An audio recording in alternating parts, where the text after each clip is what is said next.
everybody. It's Allison Williams here, your law firm mentor. Law Firm Mentor is a business coaching service for solo and small law firm attorneys. We help you grow your revenues, crush chaos in business, and make more money. Hey, it's Allison Williams here, your law firm mentor.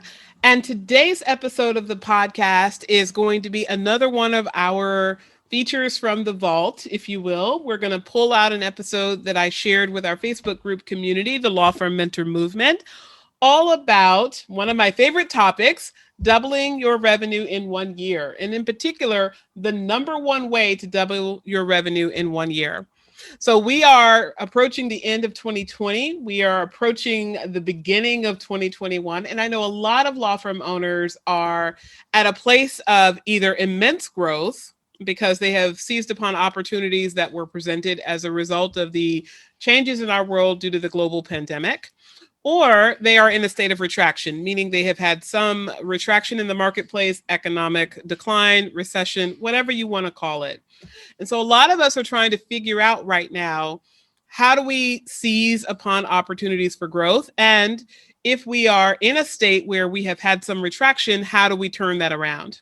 So we're actually going to talk about the number one way to double your revenue. But in this particular episode of that show, in the Facebook group, I talked about 5 strategies, actually 4 things that you needed to stop doing in order to get to the one thing that you needed to start doing in order to grow your revenue and actually double your revenue in 1 year. So without further ado, this is going to be, again, a replay from the episode previously recorded in the closed Facebook group. Because it is a recording in the Facebook group, you will notice that there is a slight change in the audio quality. I don't think that it will detract from your enjoyment of the podcast episode, but I did want to give you that heads up. And the other thing I wanted to note is that during the course of this interview, I did acknowledge people as they were coming into the Facebook group community. So you are going to hear somewhat of little interruptions as people are coming into the show, but very much par for the course of how I engage with the audience in the Facebook group. So if you're not a member of the Facebook group, please do join us on Facebook at the Law Firm Mentor Movement and enjoy this week's episode of the Crushing Chaos with Law Firm Mentor podcast. Hi, everybody. It's Allison Williams here, your law firm mentor, and we are here for another one of our series about the different topics that matter to law firm owners. I am Allison Williams, the law firm mentor, and Law Firm Mentor is a business coaching service for solo and small law firm attorneys. We help you to grow your revenues, crush chaos in business, and make more money. So today, we're going to be talking about one of my favorite topics, which is doubling your revenue in 1 year. All right, you guys heard me correctly. That is 1 year.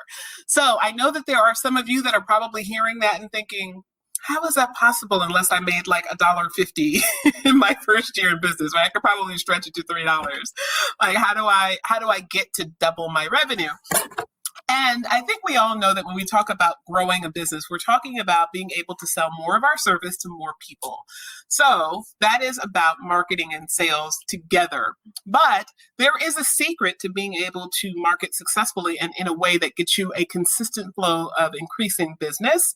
And in order to do that, I'm going to share with you some strategy as to how you can get there in leaps and bounds instead of moving forward in feet and inches. Because what most of us think to do when it's time to progressively advance in any area is we go to our logic, we go to our conscious thought, and our conscious thought is, if I spent 10 hours doing something to get to a certain result and I want to double my result, I have to spend 20 hours doing something. And of course, there are times where that is true, but much more often than not, it is not true. And in fact, it can be a counterproductive thought if that is how you are approaching your business. So as you guys are coming in, please do say hi. Let me know that you are here. Hi, Carla. Very nice to see you. I'm glad that you're here. I'm glad that you're saying hi. Also, hi, Pamela. Great to see you as well. Always great to see you and glad that you're here. So as you guys are coming in, please say hi. Let me know that you're here. Happy to acknowledge you and happy to have you be a part of this conversation. So doubling revenue in 1 year is all about getting the right activity in front of us. But one of the things that's really important for us to focus on is all of the things that we have to stop doing in order to get to that one thing. So we're actually going to talk about 5 different things today, not just one, 5 different things that you are going to do and not do. So, I'm seeing we got some more folks coming in. Theta is saying hi. We got Shauna Weber. Shauna was on our podcast recently. Shout out to you, Shauna. Great to see you here. I see Christy Arkovich, and I also see Stacy Bradbury. Hi, guys. Great to see you guys. Okay, so again, we're going to be talking about the 5 things that are going to lead to, or I should say the 4 things that are going to lead to doubling your revenue in 1 year. The 5 things are 4 things that you have to stop doing in order to do the one thing that is going to double your revenue in 1 year. Hi, Bertrand. Very nice to see you as well. Thank you so much for stopping by. All right, so number 5. Number 5 is you have to stop working harder. Yep, I said it. I know that's like one of those deal breakers. Most lawyers think, what do you mean I have to stop working hard? Isn't that how we got here? We became lawyers in the first place because we are working hard in our lives. That's how we accomplish things. And the answer is yes, you can absolutely accomplish things by working hard. But when you get to a point where you are in your business and you want your business to thrive and you want to create more, it is very, very, very important that you not approach it from the perspective of working harder, because there is always going to be a ceiling on how hard you can work. There is always going to be that point where you can't put in more hours, you can't grind more, you can't connect with more people. There's only so much capacity. So you have to be strategic in what you're doing rather than simply adding more to your plate. Hi, Jade Marie. Jade Marie says, thank you for this. Thank you for all of you for showing up and for participating in this conversation.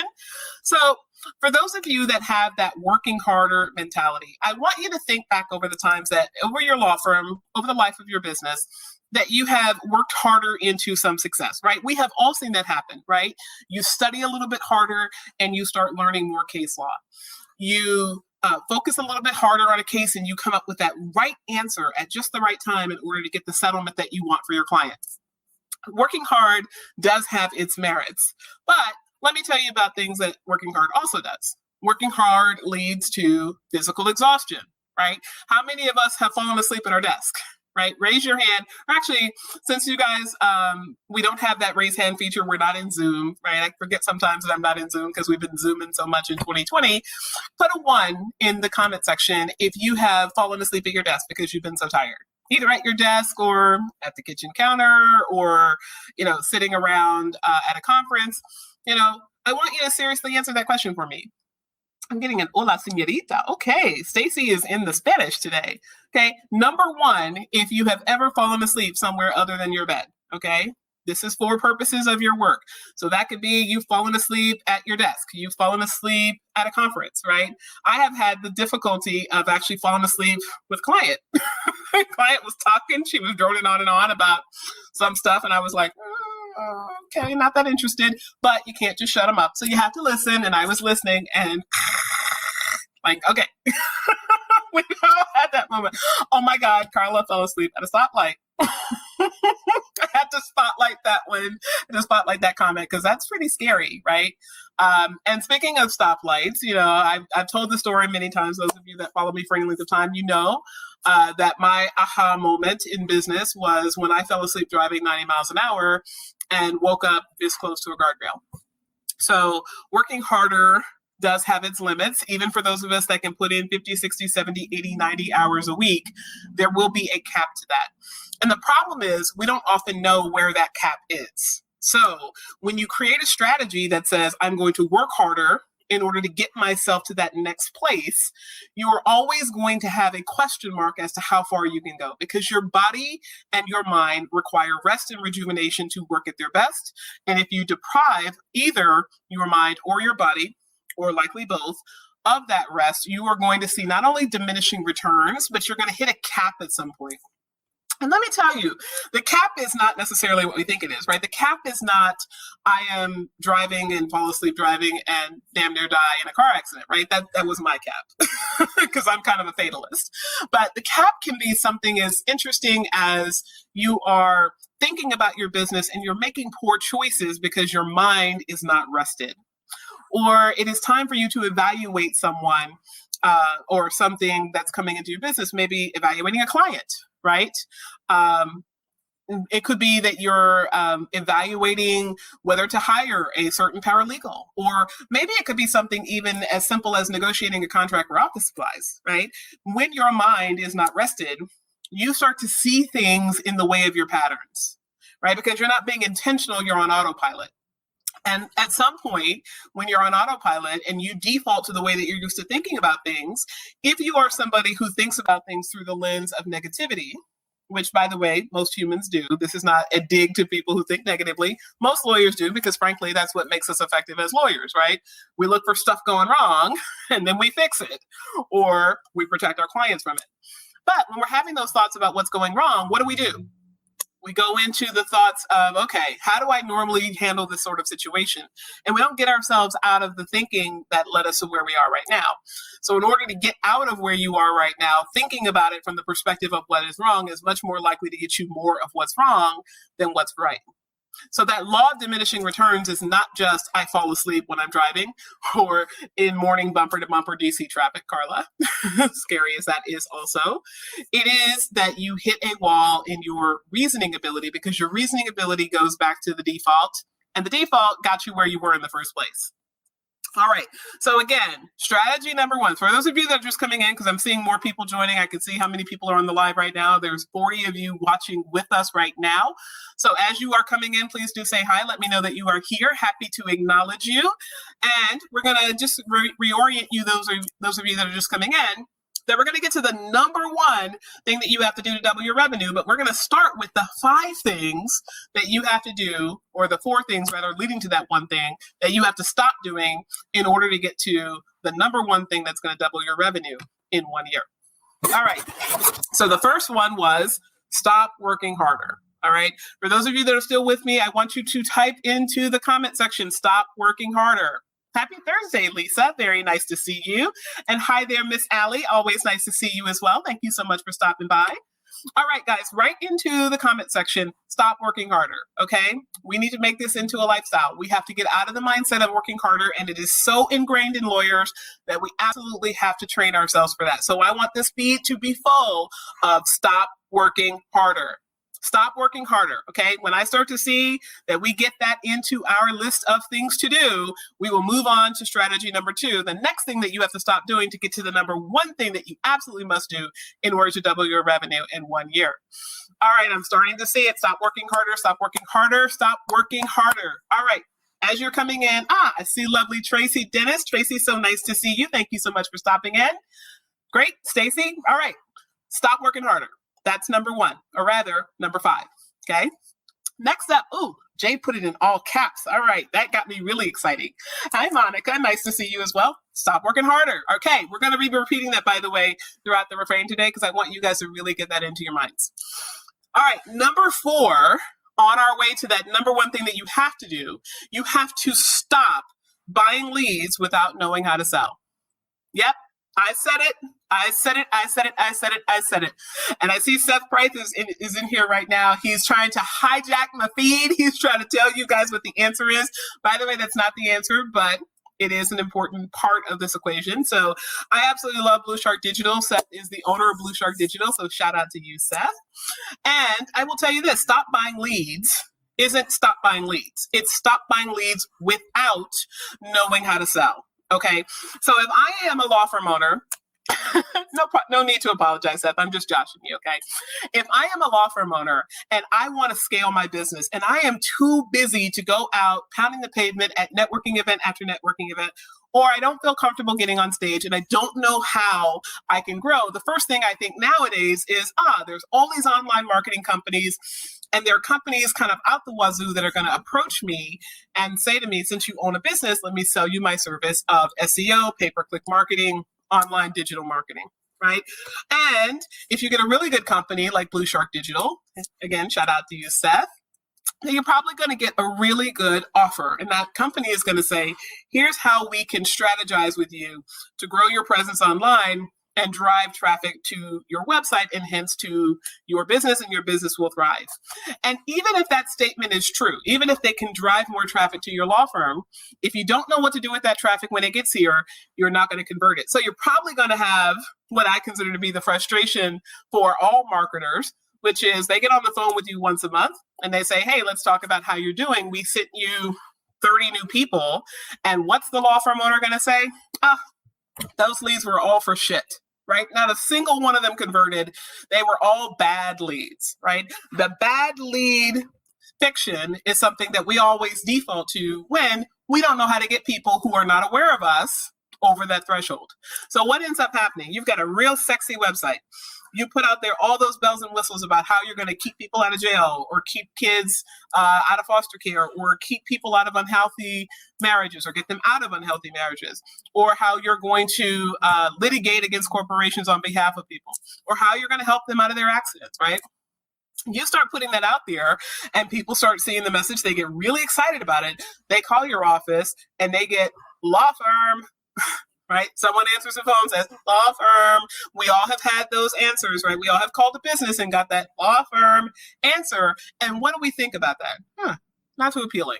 Okay, fine. I'm not here to speak to the receptionist. I'm here to speak to whomever I'm calling. So I call and I get the intake department, right? And by the way, for those of you that are having any types of issues with your intake, I recently posted an interview I did with SMB team of Lawyer Mastermind all about optimizing intake. So if you need help optimizing intake, that video is only a couple of scrolls down here in the Law Firm Mentor movement. So please do feel free to check that out. We will also post that video on our YouTube channel at some point, but right now it's on SMB's YouTube channel. So please do check that out. But if you've got your intake dialed in and you get the people to schedule an appointment, what happens next? They show up. Now, when they show up, most of you are going to have a legal consultation with them, right? You're going to gather some data. You're going to tell them all about how their problem is one that you're familiar with, and then you're going to start giving them some legal answers. We can file this. We can argue that. We can see this judge. If we see this judge, we're going to likely get X, Y, and Z result. And you start auditioning for the prospect. Look at how smart I am. Look at how many degrees I have.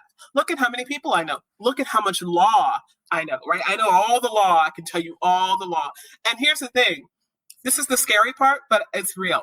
They don't care. They really don't care about how smart you are or how much law you know or how much you believe that you can help them.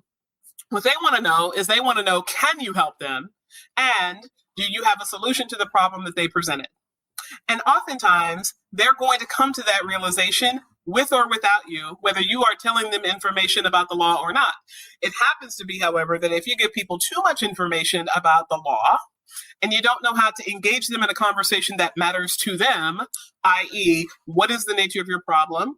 How is it impacting your life? What's going to happen if you don't solve that problem? And what's your life going to look like without this problem so that I can offer you a solution that matters to you? You're not going to get very far with them. So a lot of those people that you would refer to the marketing company as bad leads are really not bad leads. They're just the subject of bad selling because you don't know how to sell. Okay. And if you don't know how to sell, and if you think of yourself as just a professional and not a salesperson, I hate to break it to you. If you own a business, you are in the business of sales. Okay. If you don't sell anything in your business, you don't have a business, you have a hobby.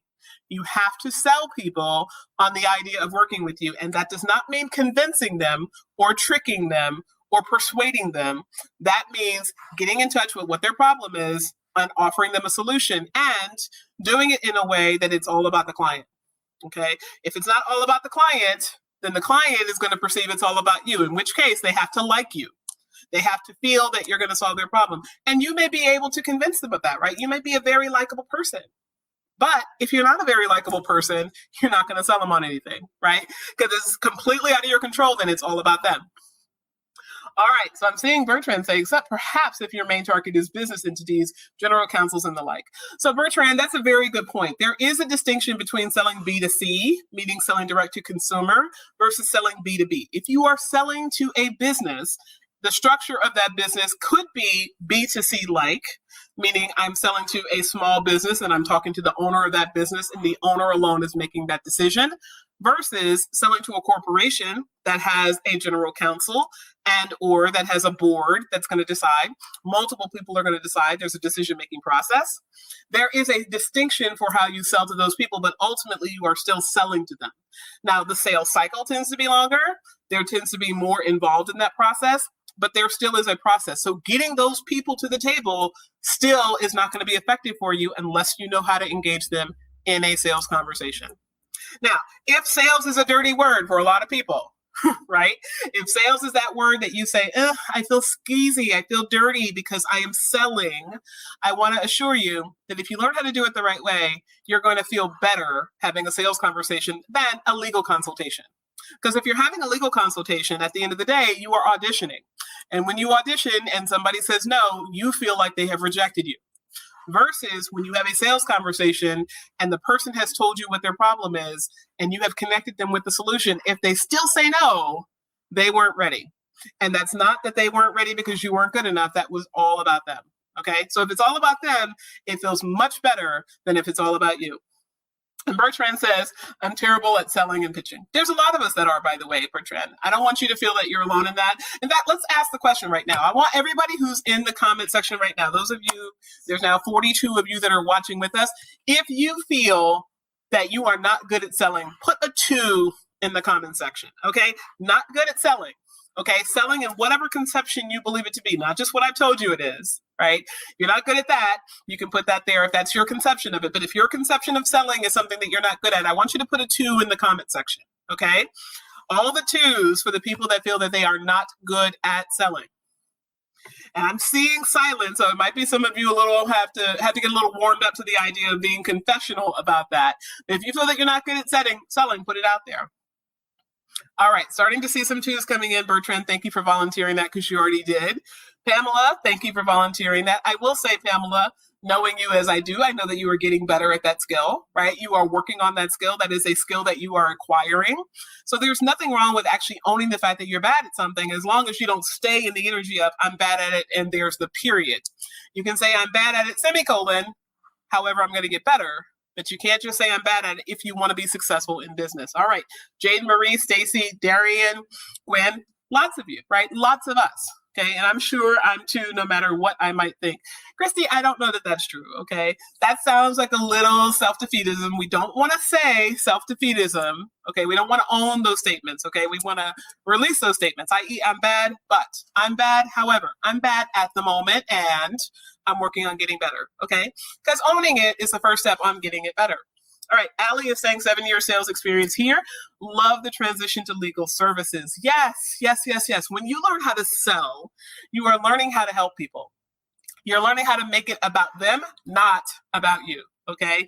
And yes, Pamela, you are trying, but you are also succeeding, okay? You might not see that you're succeeding, but your coaches see that you are succeeding. Okay, so for all of us, number 4, okay, we're headed to number 1. Number 1 is the number 1 thing you have to do to double your revenue in 1 year. However, we are starting with the things that we're going to stop doing, okay? And what you're going to stop doing right now is you're going to stop working harder. Okay, we put that all over the comment section. By the way, let's get another 1 out there. Let's get some more stop working harder. I want some more stop working harder in the comments to this feed. Put some more stop working harder out there. We have got to get that into our brains. We have got to stop working harder. Okay, put it in the comment section for me, and then we're going to go on to number 4. So again, number 5 on our journey to that number 1 thing you have to do to draw in more revenue is to stop working harder. Carla says, oh, that's a good word. Learning how to make it about them and not about you. Wow. Yes, it is about them. That's what we're in. We're in a service industry. If you don't serve people, you are only going to give them a solution to today's problem. You are not going to create lifelong customers. You are not going to create clients that are your raving fans. Stop working harder is in all caps. I love it. Thank you, Pamela. Thank you, Darian. Stop working harder. Okay. Number 5, the first thing we got to get drilled into our heads, we got to stop working harder. Yes, Allie, for the love of God, stop working harder. Stop working harder. Stacy, thank you. Stop working harder. And now, thank you, Brian. Stop working harder. Get it out there. Okay, now that we have stopped working harder, the next thing we have to do is we have to stop buying leads without learning how to sell. Okay, you have to know how to sell. You have to make the most of your opportunities. If I get 20 people to sell to and I only have a 50% conversion rate, I got 10 new clients. If I increase that to a 12% conversion rate, I'm already growing. 15% conversion rate, 50% conversion rate, 60%, 70%, 80%. The more I can sell to the people I have, the fewer people I have to have in order to grow. Right? So that's nothing more than changing what you're saying and making it about somebody besides yourself. All right, number three on our journey to the number one thing you have to do to double your revenue in 1 year, and this is a biggie. You have got to stop stepping and fetching for your clients. Okay? What does that mean? That means you have to stop putting yourself in the mode of service to the point where you devalue yourself in the eyes of your clients. Okay? You are a professional. Okay? I know, I just said if you're in business, you are selling, and that is true, but we are still professionals. We are licensed professionals. I want to give you a scenario, and I want you to think about it from a perspective as a consumer. Okay? Take yourself out of lawyer mode for just a moment. Put yourself in the mind of a consumer. You are sick. You wake up one day, you have a pain in your stomach. You don't know what is wrong with you. You just know that your stomach feels awful. So you sit with that pain for a day or so and say, I hope it's going to go away. Maybe it takes some Tums, maybe it takes something else, but you sit with that pain and ultimately you move yourself from that pain and the pain gets a little bit better. Okay? Thank you, Carla, for putting that summary in there. That's very good. All right, so you put yourself out of pain because you focus your attention on something else. Maybe you take some Tums, maybe you take some Tylenol, right? And the pain goes away. But then a few days later, that pain seeps back in there. You wake up in the middle of the night and your stomach is just killing you. And you do what you do. You go to the bathroom, pain's still there, right? Next day you wake up, pain's still there. You're starting to have problems eating. You're starting to see that every time you put something into your body is starting to reject it. You're starting to feel very uncomfortable. You're starting to always sense that if you drink something, you're going to have to run to the bathroom. And if you eat something, you're going to throw it up. You don't know what's wrong with you. So after you tried some Tums, then you tried some Tylenol, maybe you try some Mylanta, right?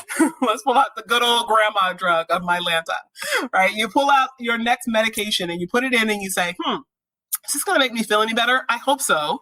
And you try that and it doesn't work. So what do you do next?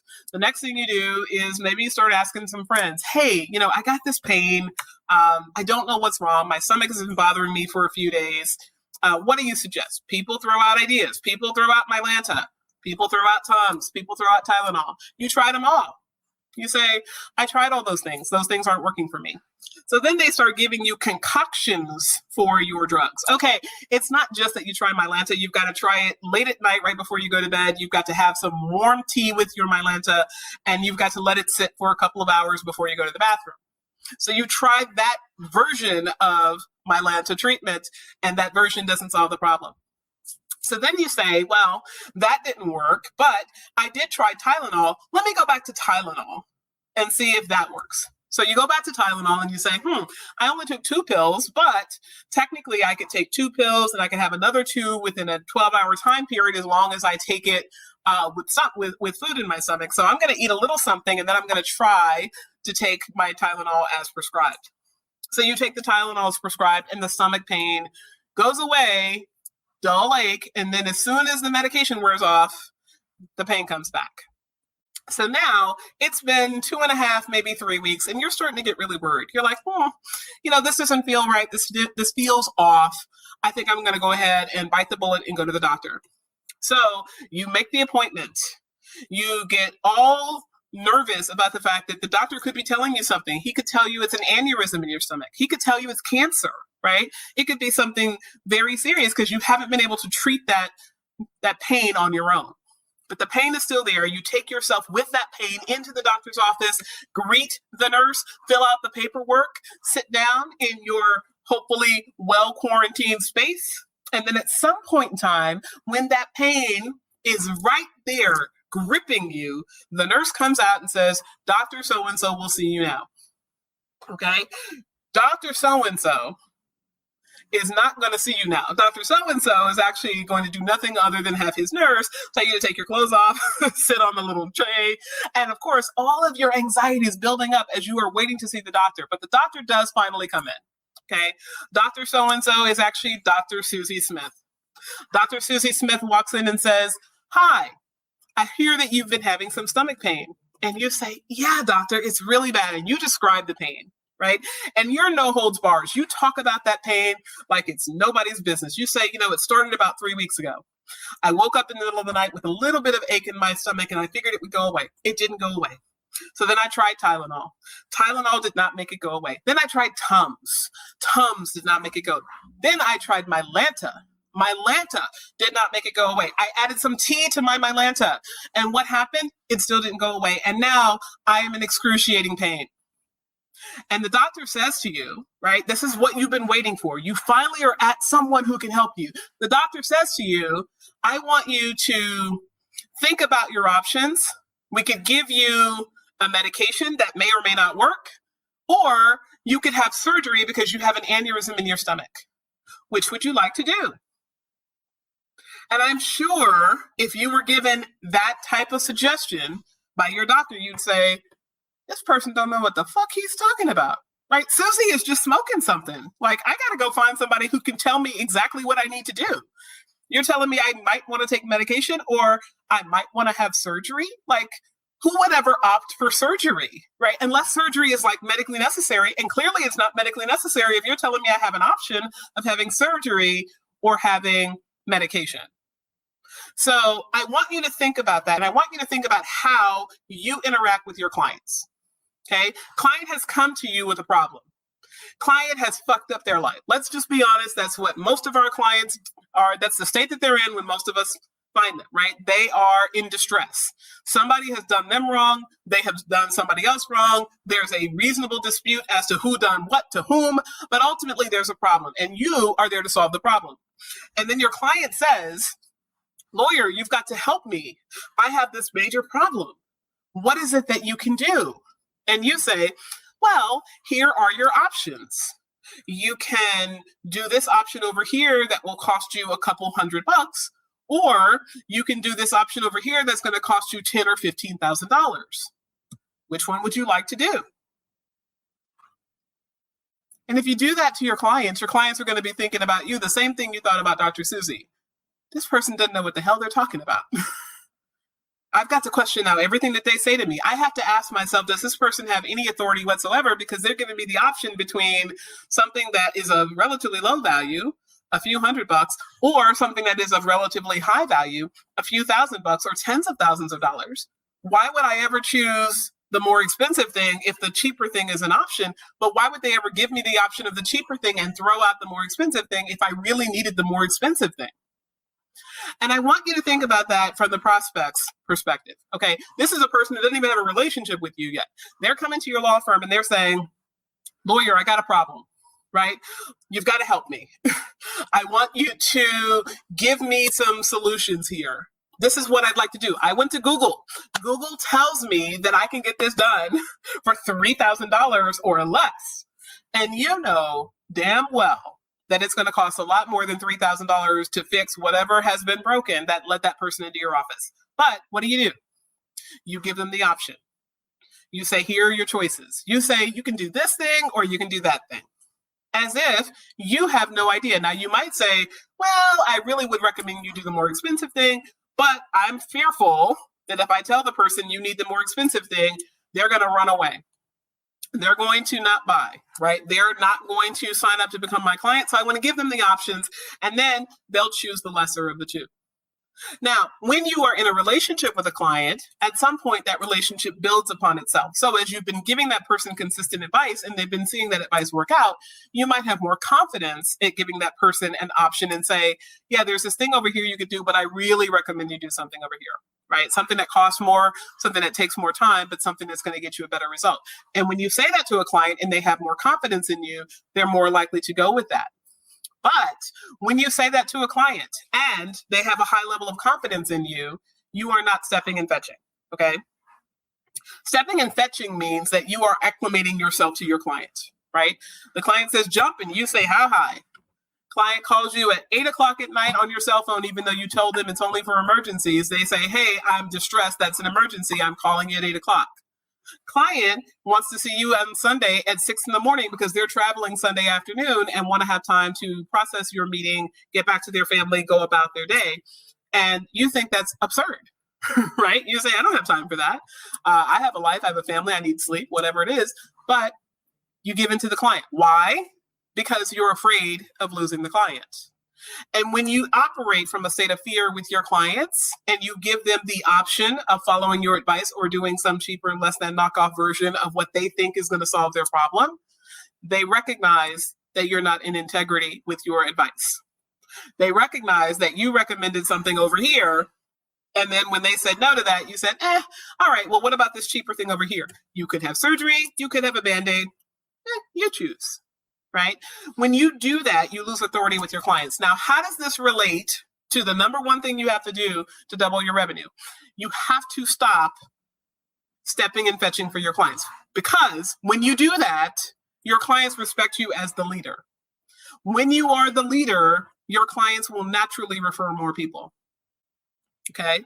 You have got to get into the habit of standing in your authority as an attorney. You cannot stand in a place of wanting the most dollars. If you are chasing checks, you are not going to get the most checks. It doesn't work that way. When people feel that they are nothing more than a paycheck to you, that's how they will behave. All right, I'm paying this person. I got to goose them for everything I got.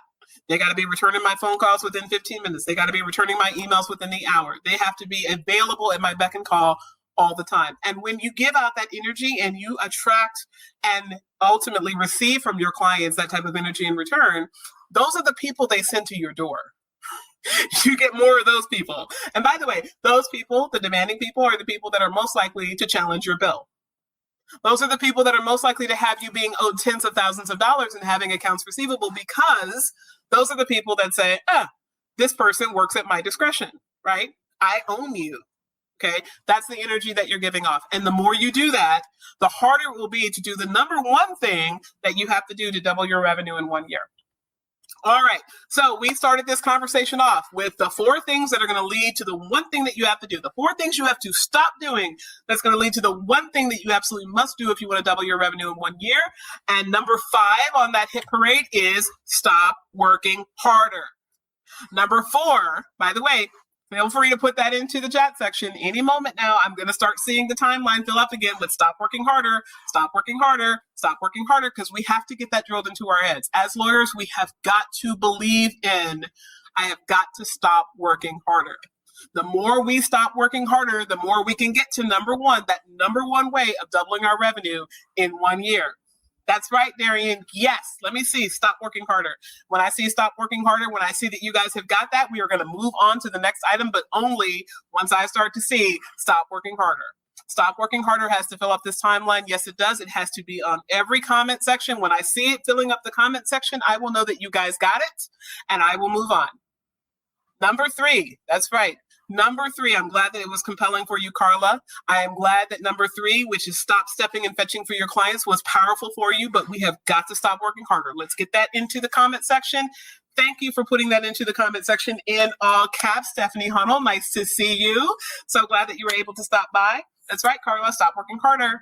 Pamela, stop working harder. We got to get that message in there. Yes, we do. Jade Marie, stop working harder. All right, we have it. We're going to stop working harder. We're also going to stop buying leads without knowing how to sell. And we're going to stop stepping and fetching for our clients. Thank you. Thank you. Thank you for putting that into the comment section. And now we're going to move on to number 2.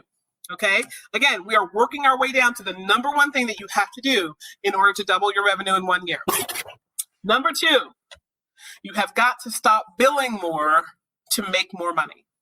Okay. For those of you that are in a billable hour firm, you will understand what it is to bill more to make more. If you have a flat fee-based practice, it is the same concept. You might not be billing more, but you've got to stop doing more of the work on your flat fees in order to make more. Now, you might say, I don't understand that. Conceptually, if I am doing something that costs $5,000 and I want $10,000, I can just double my efforts and do twice as much and make twice as much money, right? That's an easy way to double the revenue, right? Intellectually, logically, your mind would say that. But here's how the math works. So I'm going to break the math down for you so we get it, okay? We're going to start with the idea that we want to make $20,000, okay? How can I make $20,000? Well, I can sell one service for $20,000. Or I can sell 2 services for $10,000 each.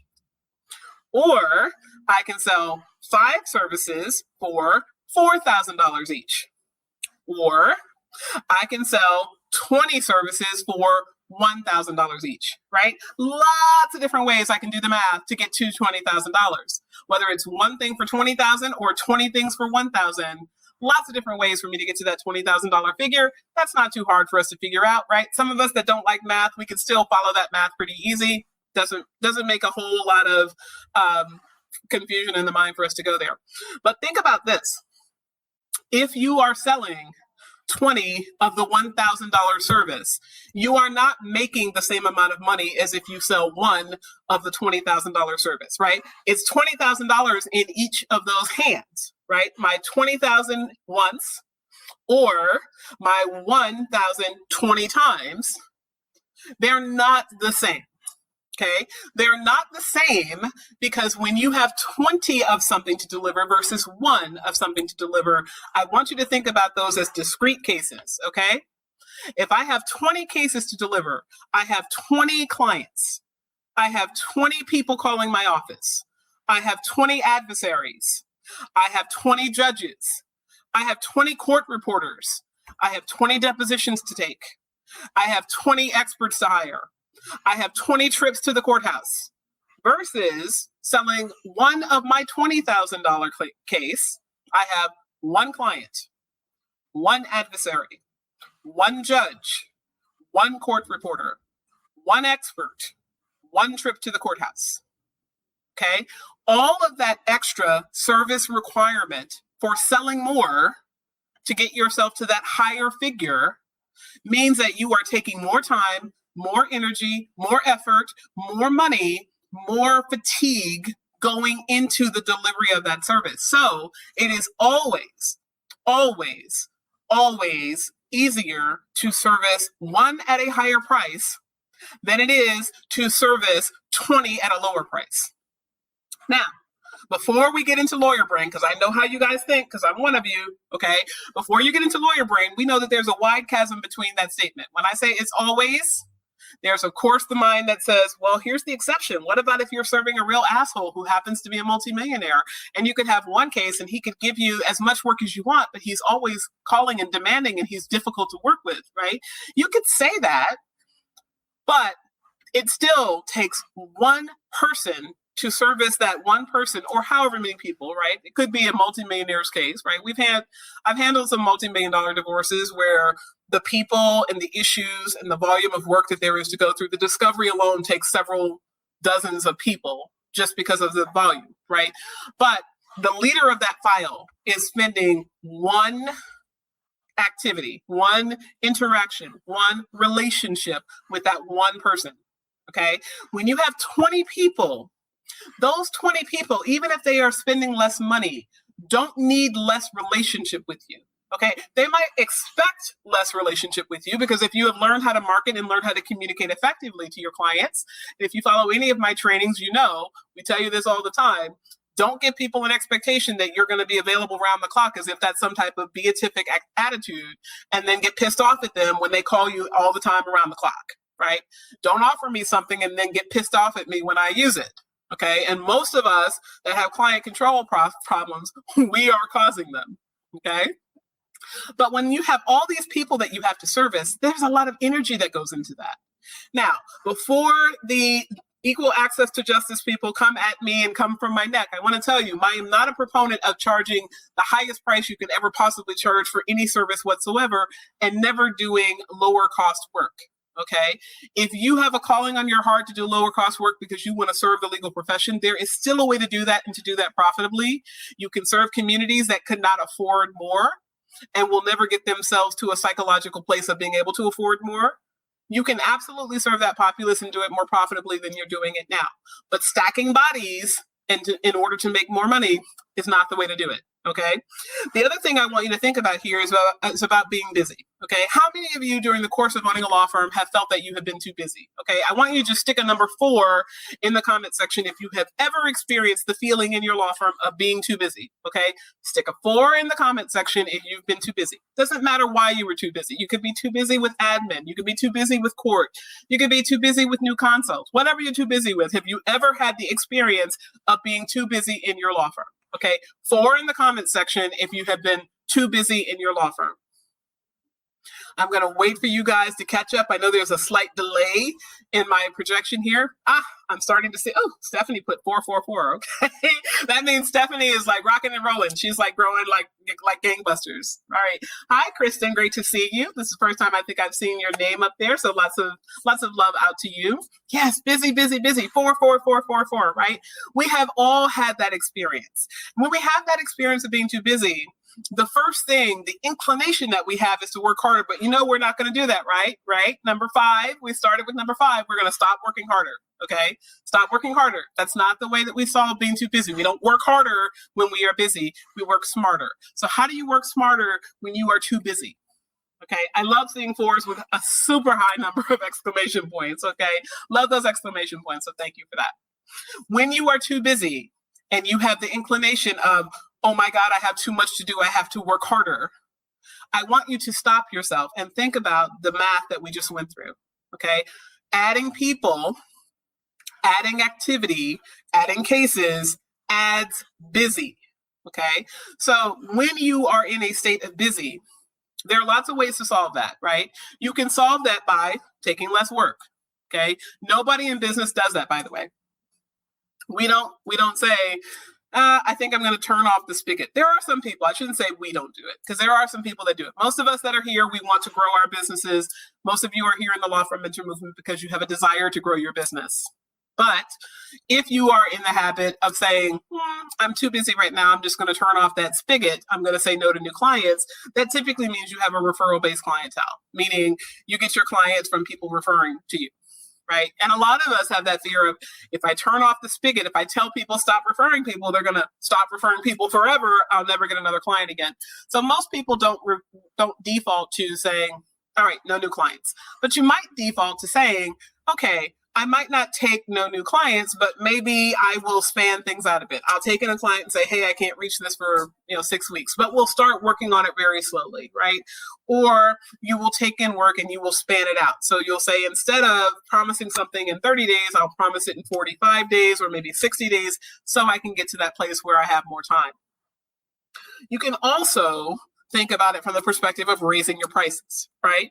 If you have $20,000 that you need to make in the course of a month and you have $40,000 worth of work, it might be really tempting for you to say, well, I've got 20,000 and let's say I've got that 20,000 coming under 5 cases, right? So I've got 5 clients, they're each going to pay me $4,000 to deliver the widget, and therefore I'm going to make $20,000.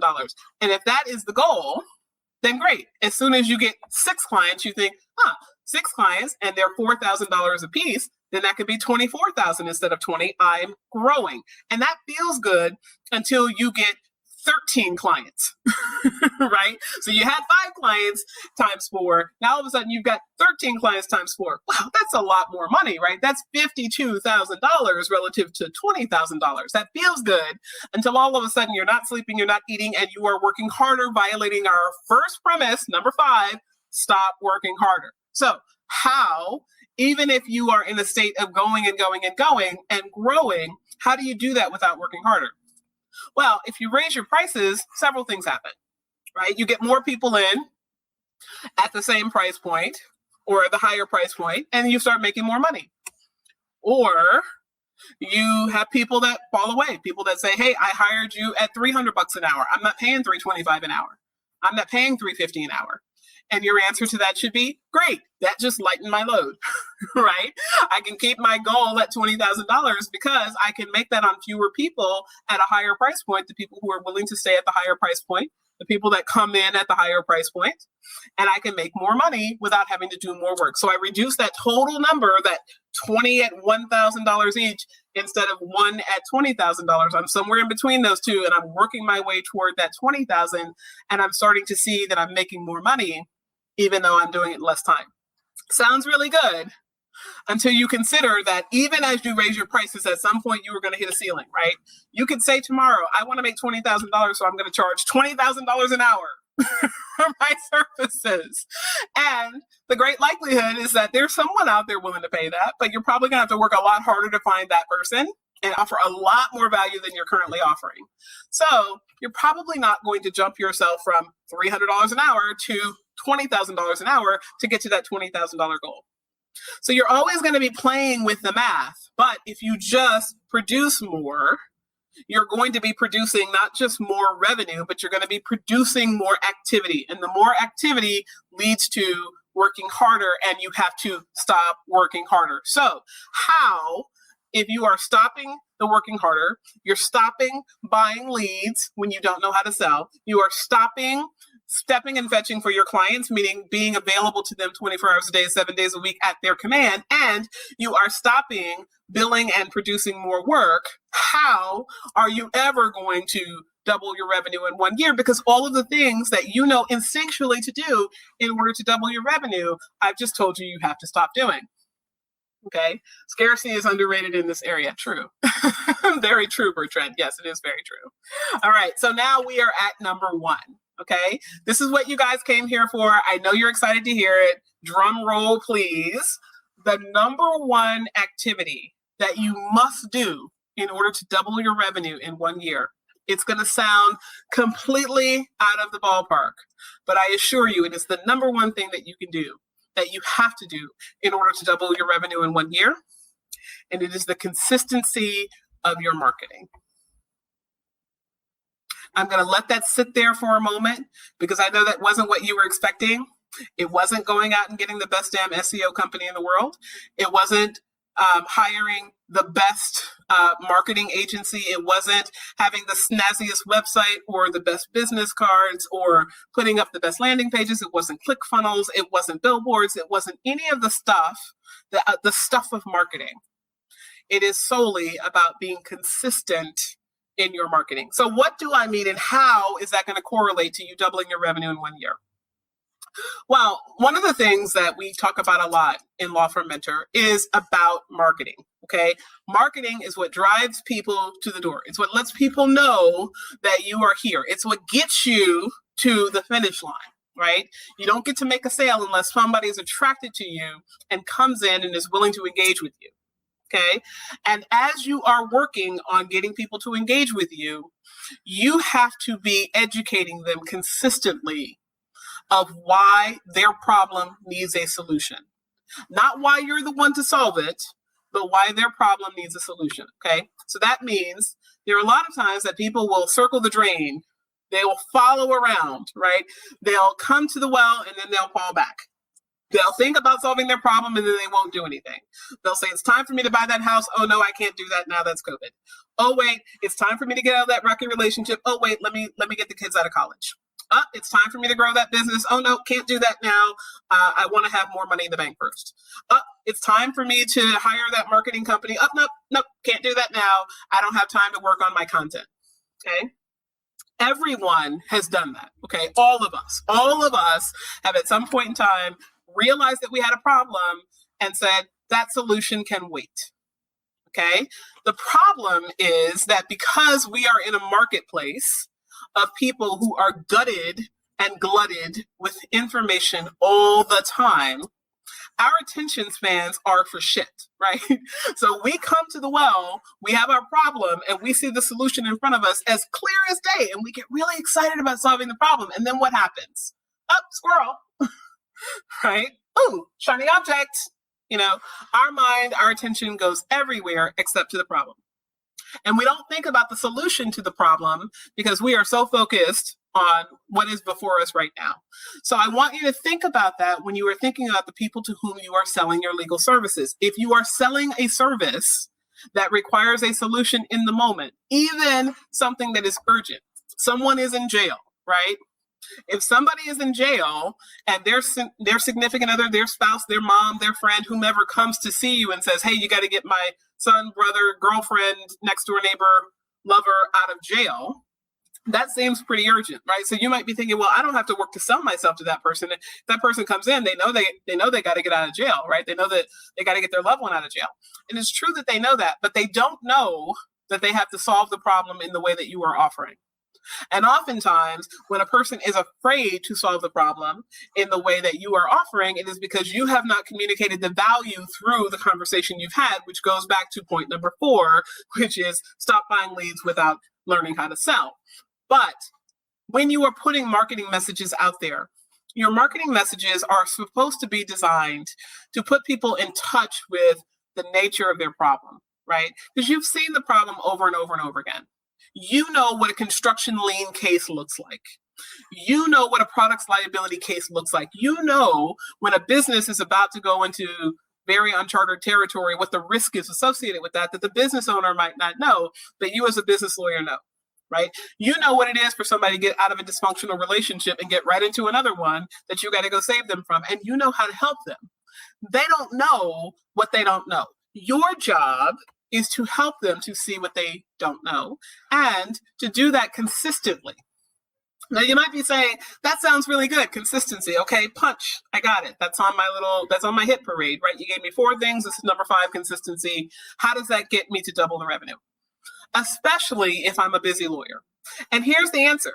So in being consistent in marketing, I am not saying that you need to spend 2 hours a day, every day, over 365 days to create your marketing machine. You have to create a marketing machine, but your marketing machine does not come from more hours. Because again, the very first thing you have to stop doing, and that's why I put it as number 5, so we can associate that with stopping, is you have to stop working harder. So how do you create more content, more marketing for your law firm without working harder? And the answer is simply this. You multiply your marketing reach. Okay? Nothing you do in marketing should ever be a one and done. Nothing. It should always be that you create one thing that creates 5 more things, and each of those 5 things creates 5 more things, and each of those next 5 things creates 5 more things. And next thing you know, you have a complete plethora of information about you in the marketplace. So that people seeing you on Facebook get it. So that people seeing you on LinkedIn get it. So that people receiving your newsletter get it. So that people going to your website get it. So that people that are seeing you and searching you on Google get it. And they get those messages over and over and over again. And the way that you do that is very simple, but it's not easy. Okay? Now, here is where there is a real problem. Okay? When I say simple, I don't mean easy. Okay, simple means there is a very strategic, tactical, planned out way to do this. You do not have to create content by sitting down and laboriously thinking through everything that you know about the law and how you can data dump that into messaging for people to consume. You don't have to stop your life and stop your lawyering and add one more thing to your plate when you're already busy and overwhelmed to get a different type of person in your office, to get more people in your office, and to get more of a better type of client. Better for you, whether that's better because you like the cases, or better because the client pays better, or better because the type of work comes in your practice area of choice, right? You don't get that through simply asking for it, except you have to ask for it in order to get it. So how do you do that, right? There is a process. There is a planned way of doing this. I'm going to tell you about how to do that right now. So one of the things that, for those of you that have been following us for any length of time, know about Law Firm Mentor is you know that we are a business coaching service for solo and small law firm attorneys, that we help you to grow your revenues, we help you to crush chaos in business, and we help you to make more money. And for most of you that have had any type of contact with me, you know that I am not inexpensive. And I'm proud about the fact that I'm not inexpensive because I offer transformation for people. Transformation is not you sit down, you copy and paste out of a workbook, and poof, you have a business. It is that you take what is already within you, you learn how to optimize it, you learn how to magnify it, you learn how to produce it, multiplying over and over and over again, so that you become more of yourself and you sell yourself naturally, instinctually, without work to the marketplace, and then poof, you have a multi-million-dollar business in 3.5 years, just like I did. So in order to help you to do that, most people that have had a conversation with me have learned about our annual programs, and you've learned about how involved they are and how much value you get. You get business planning, you get retreats, you get group coaching, you get private coaching, you get a lot of different things, right? Because we want people to learn in the way that makes the most sense for them, but we also want people to learn in the way that's going to grow them the most. But for those of you that are not ready for that step, not ready to take your business to the next level, not ready to reach for the stars, you still can do something today to get yourself into the consistency that's necessary. And it is with our newest program called the Law Firm Mentor GIST. Okay? The GIST stands for GYST. Get your shit together. Okay, very simple. We want to help you get your shit together, and we have two ways to help you do that.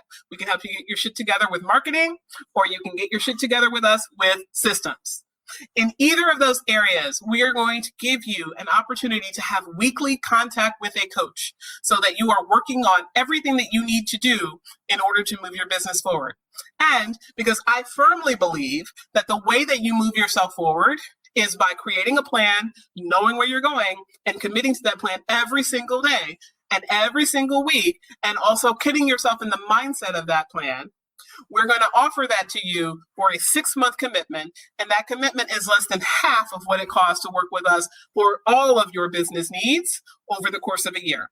So if you're interested in the Law Firm Mentor GIST program, I am going to drop my scheduler in the comments to this video, and we can have a call to talk about it. Okay? It is a much lower investment because it is not all about building your business. It is all about getting your shit together in marketing or getting your shit together in systems. And frankly, those are the two areas that I have seen consistently over doing this work, that if law firm owners were to optimize their performance with this area of their business, they will see their profits grow, they will see their revenue grow, and they will see that their time grows. You need to grow your time in order to have space to think about your business, so you're not just out there shooting ducks in a barrel or working harder, because as we said before, you need to stop working harder and you need to start working smarter. So we're going to help you do just that. Again, I'm going to drop my scheduler in the comments to this video. Now, for those of you that are at the place where you are starting to get the notion that you should not be working harder, I want to just give you a reminder, okay? First, you have got to stop working harder, okay? I want you to know that. I want you to realize that that was the number one thing that I had to do to get my mind right, to be able to work on my business. Next, you have got to stop buying leads without knowing how to sell, okay? I'm a big fan of buying leads, but if you have a low budget, going and spending it on somebody giving you trickles when you don't know how to take that little bit of trickling over to the world of conversion does not help you. Okay, we have a free sales mini course that's all about selling. It's 5 videos. It's absolutely free. You can download it if you'd like to. I'm going to put that link in the comment section as well for those of you that want to learn more about selling. And again, this is completely free. But beyond not knowing how to sell, if you are buying leads and that being a dangerous proposition, you've got to stop stepping and fetching for your clients. You've got to stop being everybody's everything, okay? You are not your client's bitch. Okay, you've got to stop treating yourself that way. When you reduce your value that way, you reduce the ability for you to take a client, take them through a process, give them a great result, and see you as the authority that you are. Then you're going to stop billing more to make more. That means you're going to stop this idea of I've got to produce more in order to make more, because producing more produces more of everything. It produces more money, but it also produces more time. It produces more energy. It produces more revenue. It produces more activity. It produces more anxiety. It produces more stress. All of that more that you are creating without a system and without a structure is not going to help you. And then finally, the one thing that you have got to do is learn how to be consistent in your marketing. And that is something that we can help you do here at Law Firm Mentor. So again, I'm going to drop my scheduler in the comments to this video. For those of you that are interested in getting your shit together in your marketing or in your systems in your law firm, we can help you with that. I'm Allison Williams, your Law Firm Mentor, everyone. Have a wonderful day.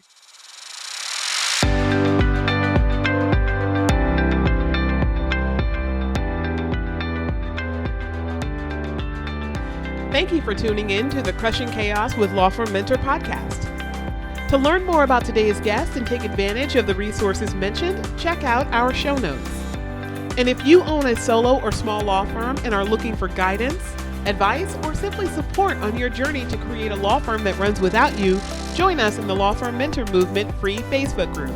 There, you can access our free trainings on improving collections in law firms, meeting billable hours, and join the movement of thousands of law firm owners across the country who want to crush chaos in their law firms and make more money. I'm Allison Williams, your Law Firm Mentor. Have a great day.